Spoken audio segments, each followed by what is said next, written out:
The main story beats have been a closely guarded secret when it comes to the Legend of Zelda Tears of the Kingdom. We've had little teasers in the trailers, but otherwise, we don't really have much to go on. Well, today I want to have a look at some of the best stories to continue from Breath of the Wild, as well as some new story beats that we can deduce from trailers, so we can try and piece together the main story in the upcoming Legend of Zelda Tears of the Kingdom. Well, if you're new around here or find this useful, don't forget to hit that subscribe button down below for all the latest Zelda content, and turn on notifications by hitting that bell. Well, before we get into it today, let me know in the comments what you think the story is going to be in Legend of Zelda Tears of the Kingdom.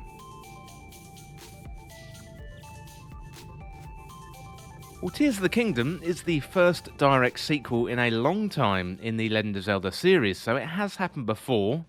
The Adventure of Link was a direct sequel to The Legend of Zelda, both on the NES, and then Majora's Mask was a direct sequel to Ocarina of Time. We've also had other sequels as well, but one advantage of the direct sequel is that we can pick up stories that originated in Breath of the Wild. So that was such a rich game with so many stories, so without further delay, let's dive right into the list of potential storylines in Tears of the Kingdom. Well, first of all, we've got the Descendants of Champions. So back in Breath of the Wild, Link travelled across Hyrule to free the Divine Beast from the Blights of Ganon. On his travels, he meets the various tribes and people of the lands, as well as the Descendants of Champions. So we meet Yunobo of the Goron, Riju of the Gerudo, Teba of the Rito, and Sidon of the Zora. And in Tears of the Kingdom, I think it'd be great to check in on those characters to see how they're doing, and perhaps they will take on the mantle of champion, especially given the spirits of their ancestors are now at peace, given the defeat of Calamity Ganon. Well, if Ganondorf is back to threaten Hyrule, then we're going to need allies. There's not going to be any better allies than the Descendants of the Champions. Well, next up we got the Korok Spirit. So we had a huge task in Breath of the Wild collecting all 900 Korok Seeds. Now this took us all over Hyrule and involved nice little puzzles all throughout our adventure. We haven't seen a hint of a Korok in a trailer so far, but given Hyrule has been split into many pieces with the Sky Islands, I would really like to see the Korok Spirits return. Well, next up we've got the Divine Beasts. So the huge ancient Divine Beasts were central to the story in Breath of the Wild, and I expect them to return in Tears of the Kingdom.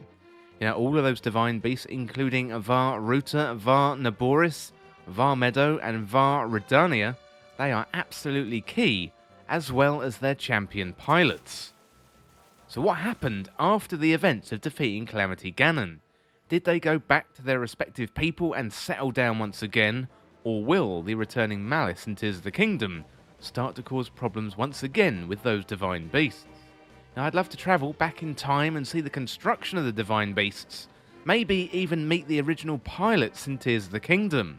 Well, the Divine Beasts were a major part of Breath of the Wild, and I fully expect them to be central once again in this new battle against Ganondorf and his armies in Tears of the Kingdom. Well, next up we've got all the towns and villages in Hyrule. So we have plenty of bustling towns in Breath of the Wild, and we have already seen in the latest trailer a glimpse of Hateno Village.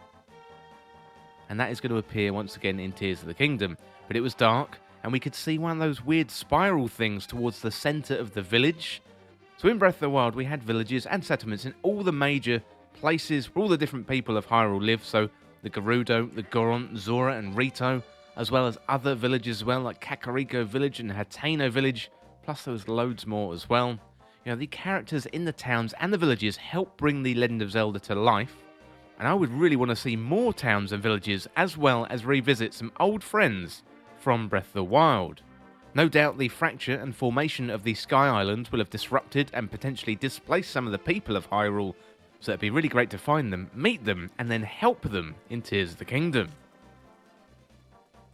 Well, next up we got the Remnants of the Sheikah. So Impa and Pura are two very interesting characters in Breath of the Wild, originating from the Sheikah tribe.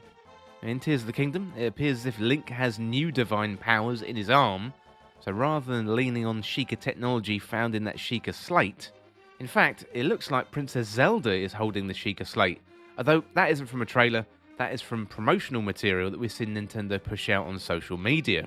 So if Impa and Pura do return, then could they once again help Link and Zelda with Sheikah technology, providing upgrades and assistance throughout the game? Well, next up we got the Jiga Clan. So while the Jiga Clan weren't the main enemy in Breath of the Wild, they did have an impact on the story.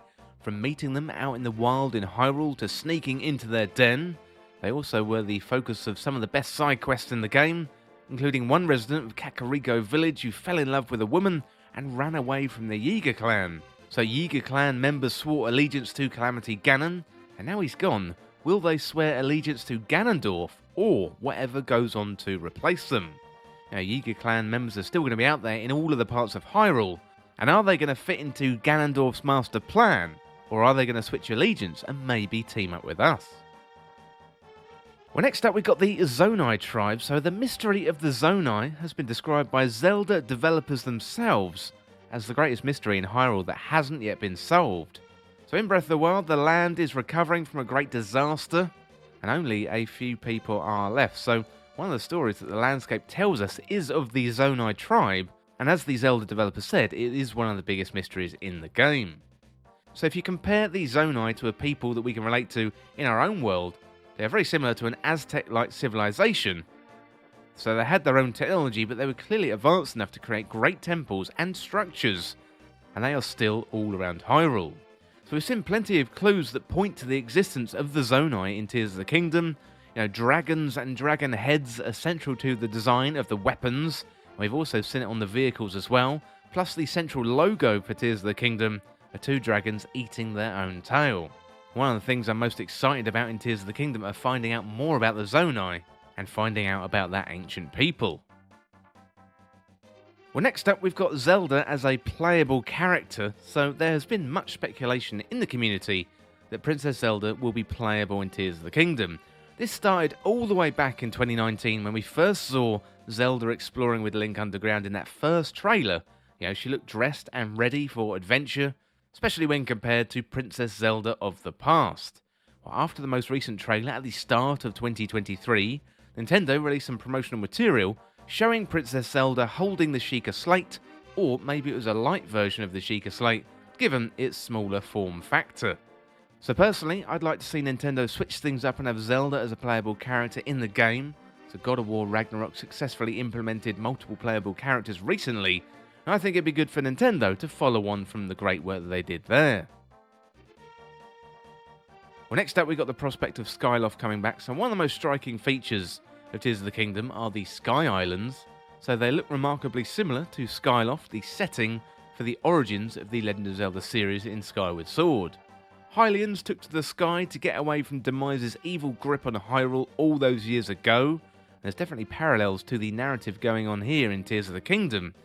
Could Tears of the Kingdom somehow be a prequel to Skyward Sword?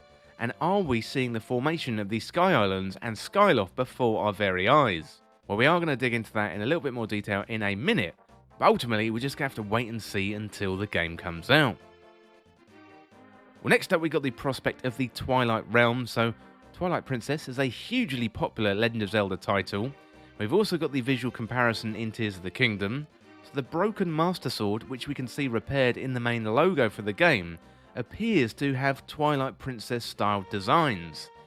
So in Twilight Princess, the Tweely were set on an invasion of Hyrule led by their leader Zant, and he ultimately killed Ganondorf, which has led to many questions about Ganondorf's potential return in Tears of the Kingdom.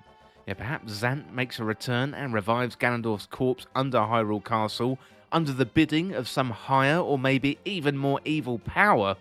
So the Twilight Princess imagery is there in the Tears of the Kingdom trailers, so it's definitely going to be interesting to see whether this one pans out. Well, next up we've got the Master Sword. So our favourite Hylian weapon, the Master Sword, is broken. This appears in the delay trailer as well as the promotional material for the game. It's highly likely we're going to have to repair the Master Sword and restore it to its former glory.